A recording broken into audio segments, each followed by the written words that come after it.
મધુનગર 4 રસ્તા પાસે મધુનગરથી બાપુની દરગાહ અને બાપુની દરગાહથી છેક કરોડિયા બોરિયા તળાવના કેનાલનો જે રોડ છે, બ્રિજ છે, ત્યાં લગીના 24 મીટરની રોડ લાઇન ખુલ્લી કરવાનું આજે કોર્પોરેશનના માધ્યમથી કામ થઈ રહ્યું છે, કાર્યવાહી થઈ રહી છે.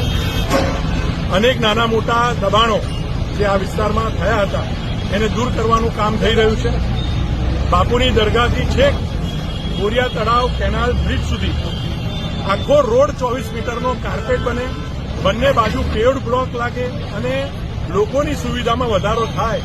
એના માટે જ્યારે રોડ બનાવવાનો કોન્ટ્રાક્ટ કપાઈ ગયો છે ત્યારે આ રોડ લાઇન ખુલ્લી કરીને અમે આ રોડ બનાવવાનો પ્રોસેસ કરી રહ્યા છે. આગામી દિવસમાં મધુનગર 4 રસ્તાથી મધુનગર બ્રિજ સુધી અને મધુનગર બ્રિજથી ગોરખનાથ મંદિર સુધીના રોડ લાઇન પણ અમે ખુલ્લી કરીશું અને ત્યાં પણ નવીન રોડ જે તે માપના 24 અને 12 મીટરના રોડો પણ અમે આગામી દિવસોમાં બનાવવાના છે. એનો પણ ટેન્ડર પ્રોસેસ હાલમાં ચાલુ છે.